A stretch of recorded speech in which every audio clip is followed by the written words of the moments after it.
성도 여러분, 안녕하세요. 오늘도 하나님께서 우리에게 새로운 하루를 주셨습니다.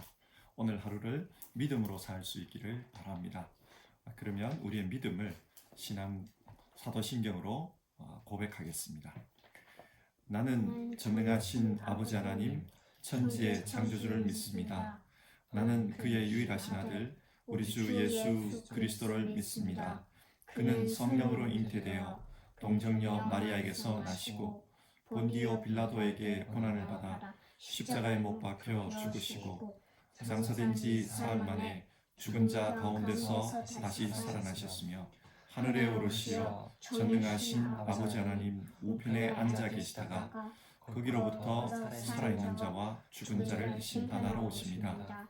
나는 성령을 믿으며 거룩한 공교회와 성도의 교제와 죄를 용서받는 것과 몸의 부활과 영생을 믿습니다. 아멘. 찬송가 266장 우리 같이 부르겠습니다. 266장은 옛날 찬송가로 200장입니다. 주의 피로 이룬 선물 1절 부르고 우리 같이 기도하겠습니다.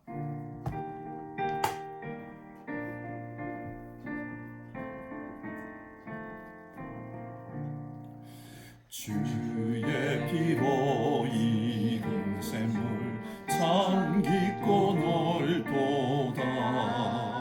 구원하는 그 신능력 다 찬송할지라. 찬송하세 주의 보혈 그 샘에 지금 나가 죄의 피 빠진 이 몸 그 피로 씻어 맑히네.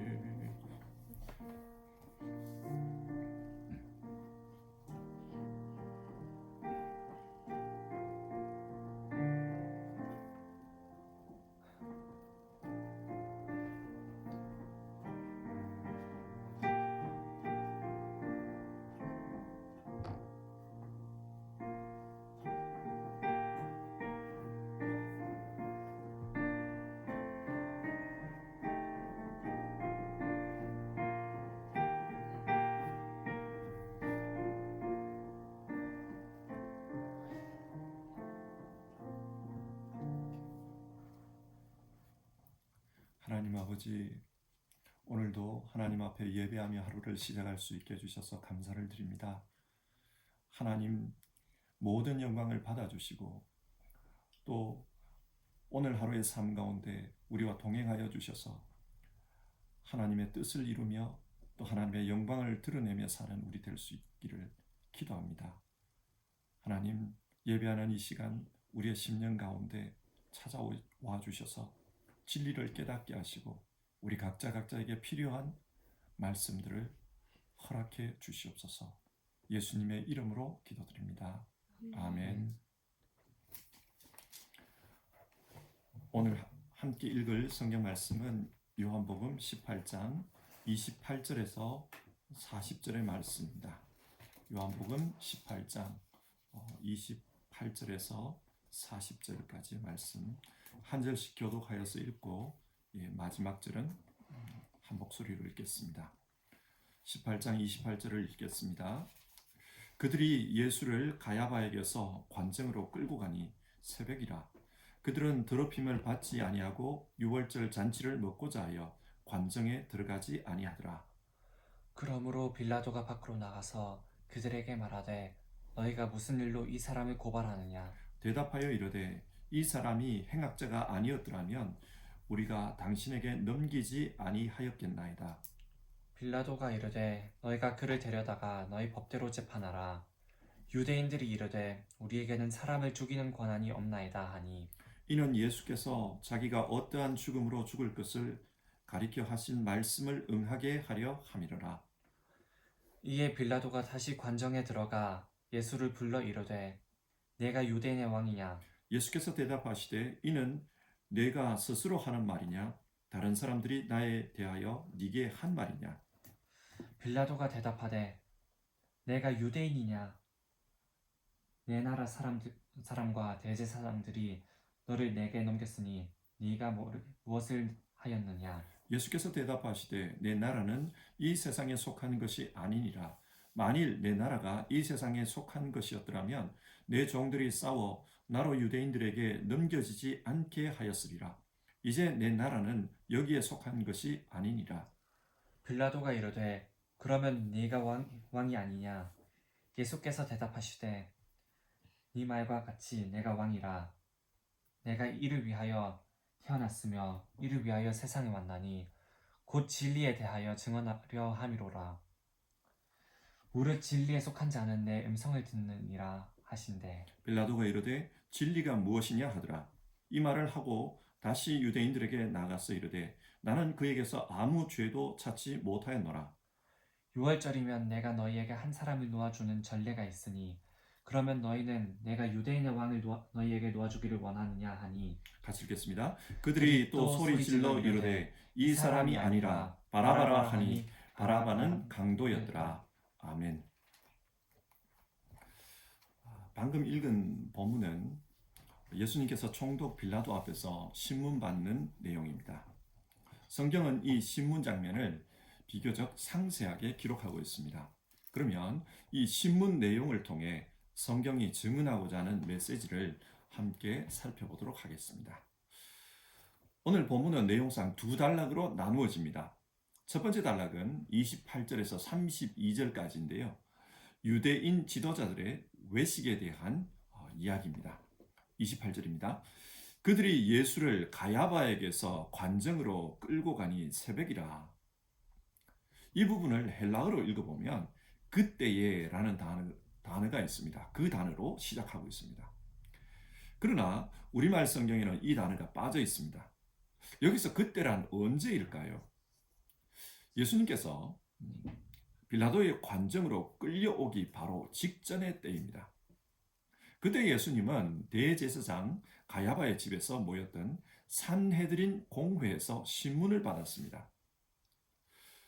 산헤드린 공회에서는 어떤 일들이 있었습니까? 공회원들이 예수님을 죽일 죄를 찾기 위해 이런저런 증거를 대고 있었습니다. 그러나 그 증거가 일치되지 않았습니다. 그때 대제사장 가야바가 질문합니다. 네가 그리스도냐? 이에 예수님은 내가 바로 그러다. 그렇게 대답합니다. 그러자 사람들은 예수님이 신성모독 발언을 했기 때문에 더 이상의 어떤 증거가 필요 없다고 했습니다. 그리고 예수님을 빌라도에게 넘깁니다. 이 내용은 요한복음에는 빠져 있습니다. 그런데 그때 유대인들은 빌라도의 관정 안으로 들어가지 않았습니다. 왜 그러는가? 28절을 계속 보시면요. 그들은 더럽힘을 받지 아니하고 유월절 잔치를 먹고자 하여 관정에 들어가지 아니하더라. 유대인들은 이방인의 집에 들어가면 자신들이 더러워진다. 그렇게 생각했습니다. 그렇게 되면 유월절 행사에 참여할 수가 없습니다. 그래서 관정 안으로 들어가기를 어렸습니다. 그러자 빌라도가 밖으로 나옵니다. 그리고 왜 이런 새벽에 찾아왔는지 그 용건을 묻습니다. 30절인데요. 이 사람이 행악자가 아니었더라면 우리가 당신에게 넘기지 아니하였겠나이다. 여기서 행악자라는 말은 하는 모든 짓이 악하다. 그런 뜻입니다. 지금 유대인 지도자들은 예수님을 왜 넘기는지 구체적인 목록은 말하지 않습니다. 무슨 죄가 있다. 죄 목록을 말하지 않아요. 그러면서 하는 말이 이 사람은 무조건 악하다. 그렇게 말합니다. 왜냐하면 유대인들은 지금 예수님을 신성모독죄로 죽이려고 합니다. 그런데 로마법에 유대인의 신성모독죄가 사형에 해당되는 죄가 아닙니다. 그래서 그냥 행악자라고 말했습니다. 빌라도는 이들의 의도를 안 것 같아요. 그래서 31절 보면 너희가 그를 데려다가 너희 법대로 재판하라. 당시 로마 총독은 유대인의 관습과 관련된 그런 문제는 산헤드린 공회의 해결책을 치리권을 위임하고 있었습니다. 그래서 너희 그런 종교와 관련된 문제라면 너희 법대로 처리해라. 그렇게 말한 겁니다.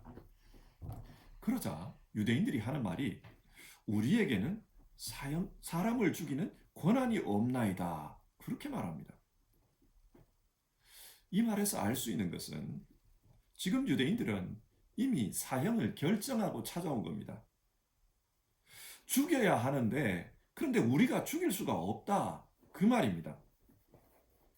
근데 여러분, 실제로 이런 사형권이 유대인들에게 없었을까요?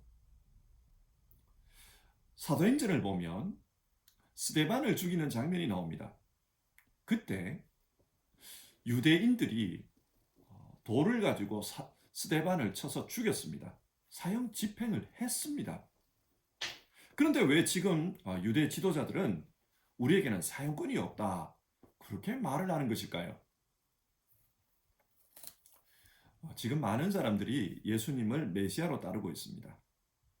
그래서 자기들 손으로 예수님을 죽였다가는 이런 백성들의 원한을 살 가능성이 큽니다. 그렇기 때문에 로마 정부의 손을 빌어서 예수님을 죽이려고 하는 겁니다. 로마 정부가 가장 흉악범을 죽이는 방법인 십자가형을 선고하면 신명기 21장의 말씀에 따라 예수님은 하나님께 저주받아 죽은 자가 됩니다. 그러면 예수를 추정하는 백성들도 그 죽음에 대해 뭐라고 말하지 못할 것이다. 이런 생각을 한 겁니다. 그래서 당신이 죽여달라. 그 부탁을 하는 거예요. 한마디로 잔꾀를 부리는 겁니다. 그런데 성경은 이런 잔꾀에 대해서 뭐라고 말합니까? 32절인데요.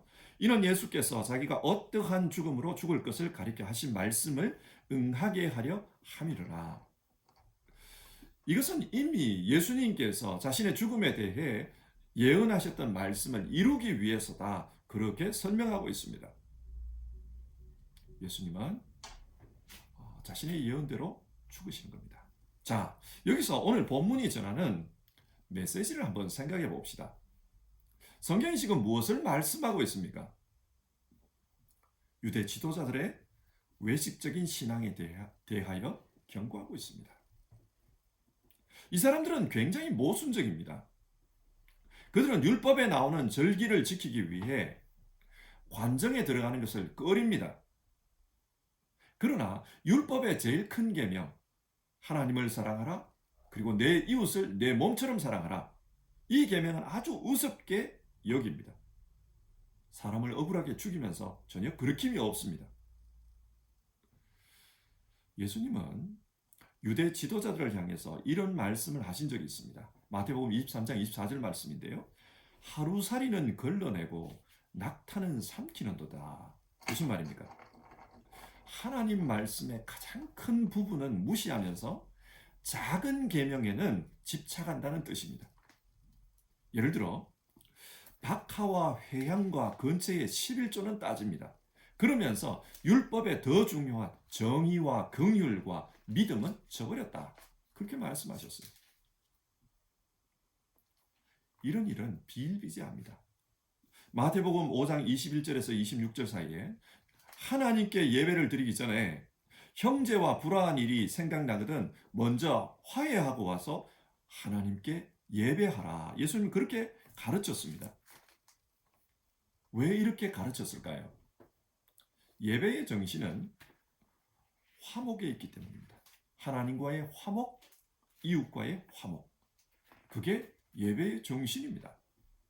그런데 눈에 보이는 예배 행위는 잘 하는데 그 예배 정신은 무시한다는 것입니다. 실제로 이런 일이 오늘날에도 일어나고 있습니다. 몇 년 전인데요. 서울의 아주 큰 교회에서 교회 안에 분쟁이 일어났습니다.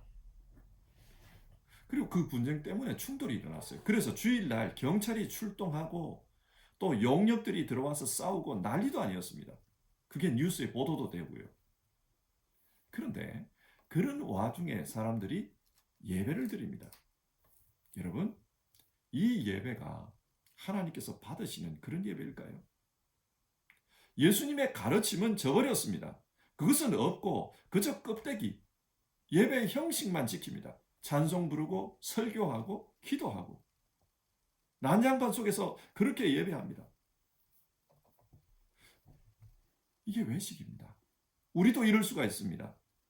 예수님을 십자가에 죽여달라고 고발한 사람들은 바로 이런 사람들이었습니다. 하나님을 모르는 사람이 예수님을 죽인 것이 아니라 하나님을 가장 잘 섬긴다고 하는 사람들이 예수님을 죽였습니다. 그들은 바로 외식하는 자들이었습니다. 우리가 우리의 신앙을 돌아보며 껍데기에 집착하는 신앙이 아니라 정말 진실한 신앙, 예수님 말씀하시는 그 믿음의 정신을 지키는 신앙이 되기 위해서 노력하는 일에 게을러서는 안 되는 이유가 바로 여기에 있습니다. 신앙은 사람에게 보이기 위한 것이 아니라 하나님과의 관계의 문제입니다. 정말 하나님과 깊은 관계, 하나님께 진실한 관계, 그렇게 지내는 것이 정말 중요합니다. 그런데 이런 핵심이 빠져버리면 껍데기에 집중할 수 있습니다. 외식하는 자가 됩니다. 그리고 그 외식하는 자가 결국 예수님을 향해서 돌을 드는 겁니다.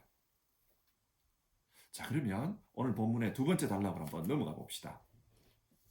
두 번째 단락은 빌라도가 예수님을 신문하는 내용입니다. 빌라도는 유대인들의 공식적인 요구에 따라서 예수님을 신문합니다. 정말 죽일 죄가 있는지 없는지 알아보는 것입니다. 33절을 보면 네가 유대인의 왕이냐? 그렇게 묻습니다. 이 질문을 통해 우리는 유대인들이 어떤 내용으로 고소했는지를 짐작할 수가 있습니다. 유대인들은 지금 예수라는 저자가 스스로 유대인의 왕이라고 떠벌리면서 다니고 있다. 이것은 로마 제국에 반역하는 행위이다. 그렇게 고발을 한 겁니다. 그런데 앞에서 유대인들이 공의회를 통해서 정죄한 죄목이 뭐였습니까? 신성 모독죄였습니다. 그런데 왜 이렇게 죄목이 바뀌어버린 것입니까? 당시 빌라도에게 신성 모독죄는 아무것도 아닙니다. 그렇기 때문에 유대인들은 하나님 나라를 전파한 예수님의 가르침을 악의적으로 조작해서 지금 저 사람은 반역을 꾀하고 있다. 그렇게 고발한 것입니다. 하나님 나라의 왕을 정치적인 왕으로 오해하도록 조작해서 고발한 것입니다. 근데 여러분, 한 지방의 총독으로 파견될 정도라면 빌라도 역시 정치에 있어서는 노련한 사람입니다. 그런 빌라도가 예수님과 말 몇 마디를 해보면 이 사람이 정치적 반역을 할 수 있는 사람이다, 없는 사람이다, 그걸 모를까요? 압니다. 그래서 의구심을 가지고 질문합니다. 네가 진짜 유대인의 왕이냐?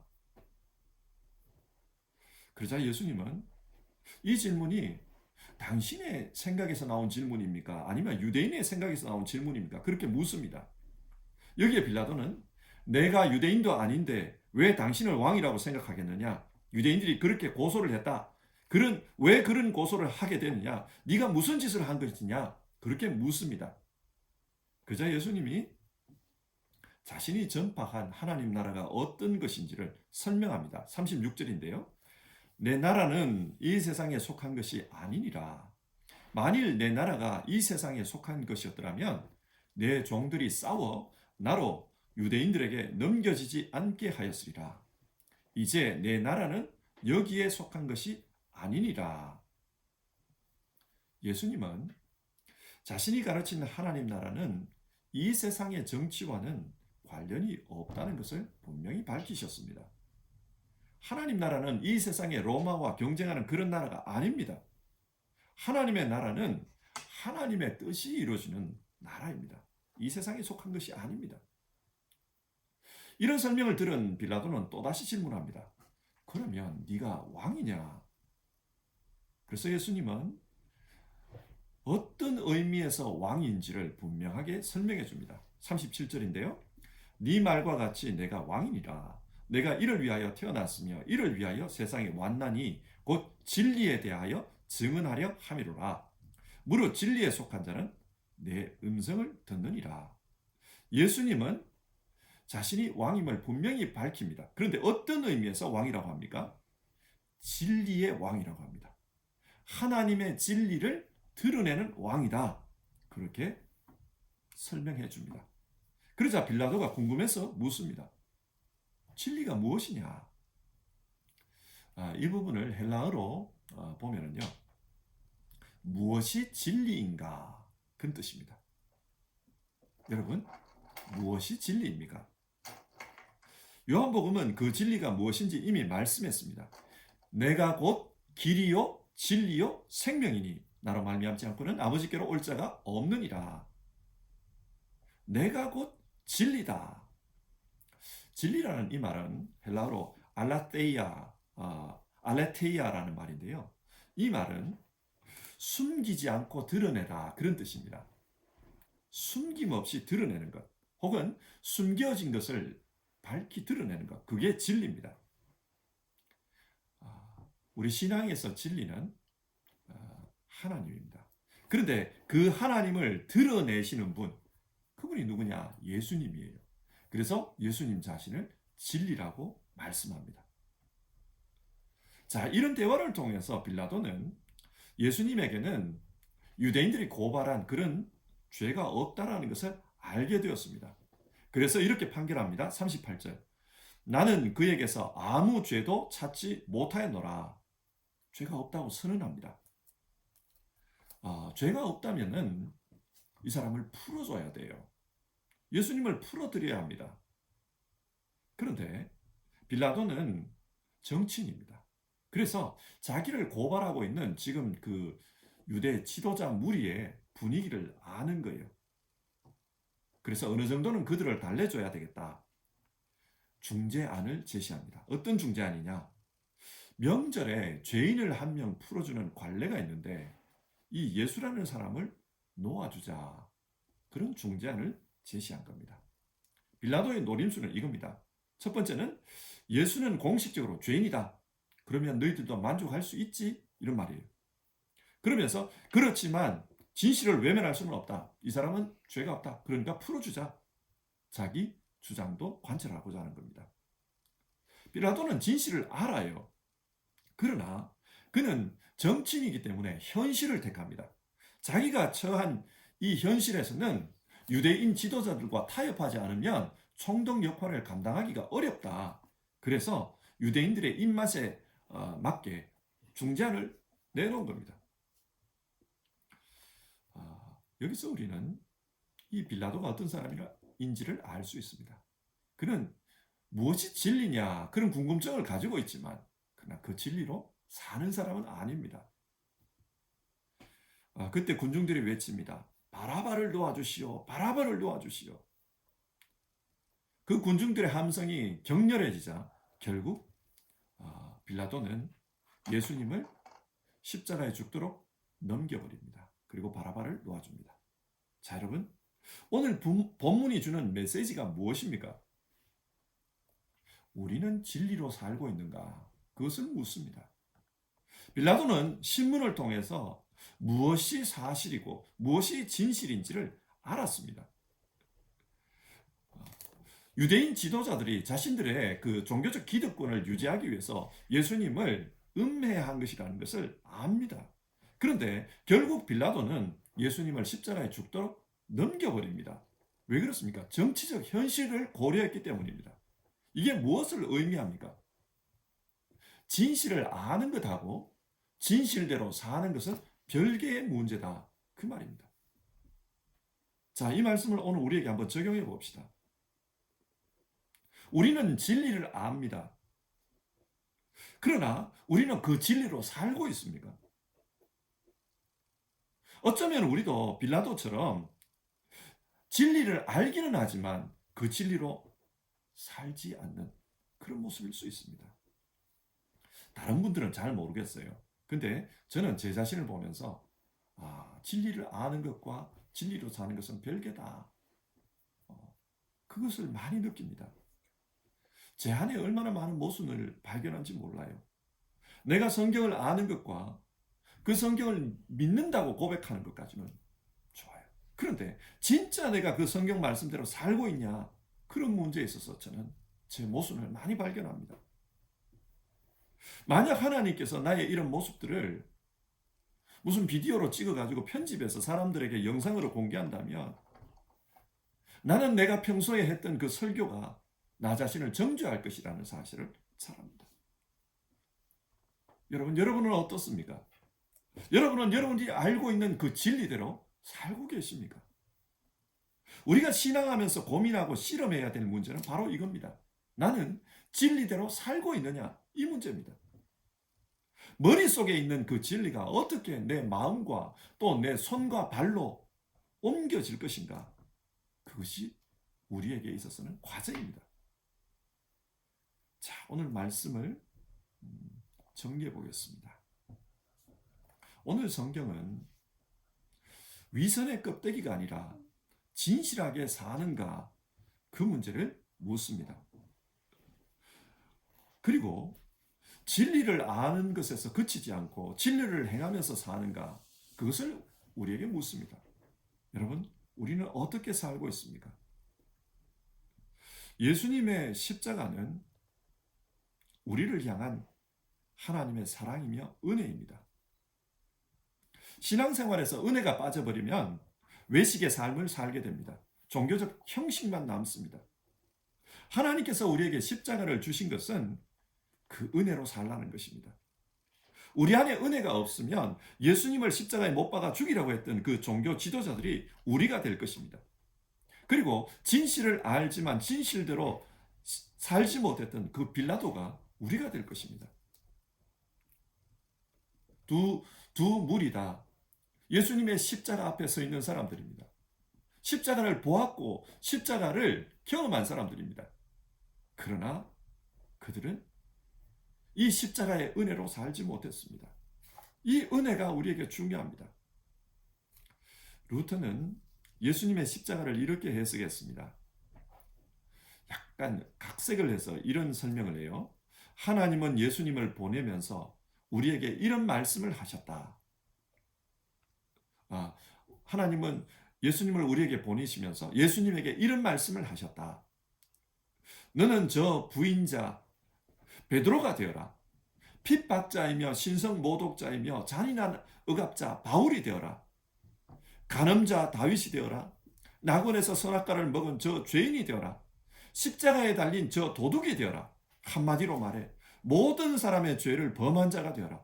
그렇게 함으로써 네가 그들을 위해 죄값을 치르고 갚는 것을 보여주어라.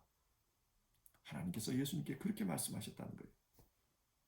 한마디로 예수님의 십자가는 우리의 모든 죄를 뒤집어 쓰는 것이다. 루터는 그렇게 해석했습니다. 예수님이 우리 대신 죄인이 된 것이다. 여러분, 이것이 은혜 아닙니까? 우리 신앙에서 이런 은혜가 빠져버리면 하나님에 대한 감사가 없습니다. 하나님에 대한 사랑이 없습니다. 하나님에 대한 사랑과 감사가 없으면 종교 지도자와 빌라도의 모습이 우리에게 나타납니다. 그렇지 않습니까? 하나님을 사랑하지 않는데 종교 생활을 하기는 해야 합니다. 그러면 신앙의 껍데기에 집중할 수밖에 없습니다. 하나님과 동행하지 않으며 이 세상을 산다면 이 세상에서 제일 중요한 과제는 현실의 위기를 어떤 방식으로 모면할까? 그게 제일 중요한 과제입니다. 그러면 빌라도처럼 그렇게 행동할 수밖에 없습니다. 우리 안에 하나님의 은혜가 없으면 그 은혜에 대한 감사가 없으면 우리가 바로 오늘 십자가에 못 박으라고 하는 그 종교 지도자와 또 못 박도록 넘겨주는 그 빌라도가 될 수 있습니다. 여러분, 이 고난주간 예수님의 십자가를 묵상하며 하나님께서 우리에게 주신 은혜를 다시 한번 생각해 봅시다. 이 십자가를 통해 우리에게 은혜를 주셨습니다. 내 모든 죄를 거기에 매다하셨습니다. 예수님이 내 대신에 정말 부끄러운 죄인이 되셨습니다. 내 대신에 거기에서 벌거벗고 수치를 당하고 죽음의 피를 흘리셨습니다. 이 한 주간 이 은혜를 묵상하며 어떻게 하면 그 은혜에 응답하며 살아갈 수 있을까? 우리가 그런 고민을 해봅시다. 우리가 주님의 은혜에 응답하며 살려고 할 때 우리는 위선이 아니라 진실을 행하며 살 수 있습니다. 그리고 진리를 아는 데서 그치는 것이 아니라 그 진리가 우리의 삶을 통해서 실천이 될 것입니다. 우리는 진리의 사람이 될 것입니다. 이 시간 우리 같이 찬송하겠습니다. 찬송가 144장입니다. 예수 나를 위하여 우리 같이 찬송하겠습니다. 예수 나를 위하여.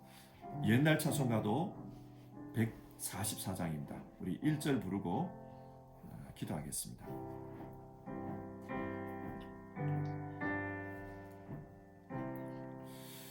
예수 나를 위하여 십자가를 질 때 세상 죄를 지시고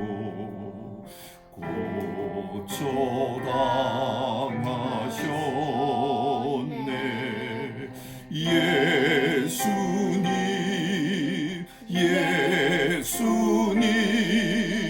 나의 죄 위하여 보배 피를 흘리니 죄인 받으소서. 같이 기도하겠습니다. 오늘 우리가 살펴본 말씀을 기억하면서 기도합시다. 오늘 우리는 유대 종교 지도자들의 그 위선과 또 빌라도의 진리를 알지만 진리대로 살지 않는 그 모습을 살펴보았습니다. 여러분, 하나님의 은혜를 잊어버리고 살면 우리 역시도 그런 모습으로 살 수밖에 없습니다. 그래서 기도합시다. 하나님의 은혜를 알고 그 은혜에 감사하며 또 응답하며 살게 하여 주시옵소서. 그래서 신앙의 껍데기가 아니라 정말 하나님께서 우리에게 말씀하신 신앙의 핵심, 신앙의 내용, 거기에 집중하며 살 수 있게 도와주시옵소서. 신앙의 형식뿐만 아니라 신앙의 내용도 함께 우리가 지키며 그렇게 살게 하옵소서. 그리고 진리를 아는 데서 그치지 않게 하시고 진리를 행하며 사는 우리 되게 하여 주시옵소서. 우리 이 기도 제목으로 같이 기도하겠습니다.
하나님 아버지, 우리를 대신해서 예수님께서 십자가 지게 하신 것 정말 감사를 드립니다.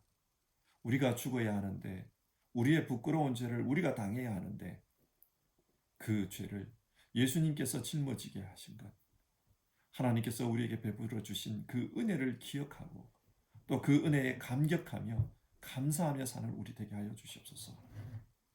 신앙생활 하면서 십자가의 은혜를 잊어버리고 그 감격과 감사가 사라져버리고 그래서 껍데기만 붙들고 신앙생활 하는 것은 아닌지 우리가 돌아봅니다. 이 은혜를 잊어버리면 우리가 바로 예수님을 십자가에 죽이라고 고발했던 그 종교 지도자들과 똑같은 모습이 된다는 것 우리가 압니다. 주님, 우리가 하나님의 은혜에 대한 감사와 그 은혜에 응답하며 살려고 하는 마음이 없으면 진리를 알지만 진리로 살지 않았던 빌라도와 똑같은 모습이 된다는 것 그거 압니다. 이 고난주간 예수님의 십자가 은혜를 회복할 수 있게 도와주시고 그리고 그 십자가 은혜에 더 깊이 들어가는 우리 모두 되게 하여 주시옵소서. 그 십자가 은혜에 감격하고 또 감사하며 그래서 하나님의 그 베풀어 주신 은혜에 응답하며 살고자 하는 그런 결단들이 깊어지는 이 고난주간 되도록 주님 역사해 주시옵소서. 오늘도 하루를 이 십자가를 묵상하며 살아가는 우리 성도님들 그 삶 속에 하나님 은혜 더하여 주시고 예수님의 십자가가 오늘 나의 십자가라는 것, 나를 위한 십자가였다는 것, 예수님의 죽음이 그 죽음이 바로 내가 죽어야만 하는 죽음이었다는 것, 그걸 기억하는 오늘 하루 되게 하여 주시옵소서. 우리 성도님들의 삶 속에 십자가의 은혜가 깊이 드러나는 오늘 하루 되게 하여 주시옵소서. 귀하신 예수님의 이름으로 기도드리옵나이다. 아멘. 하늘에 계신 우리 아버지, 아버지의 이름을 거룩하게 하시며 아버지의 나라가 오게 하시며 아버지의 뜻이 하늘에서와 같이 땅에서도 이루어지게 하소서. 오늘 우리에게 일용할 양식을 주시고 우리가 우리에게 잘못한 사람을 용서하여 준 것 같이 우리 죄를 용서하여 주시고 우리를 시험에 빠지지 않게 하시고 악에서 구하소서. 나라와 권능과 영광이 영원히 아버지의 것입니다. 아멘.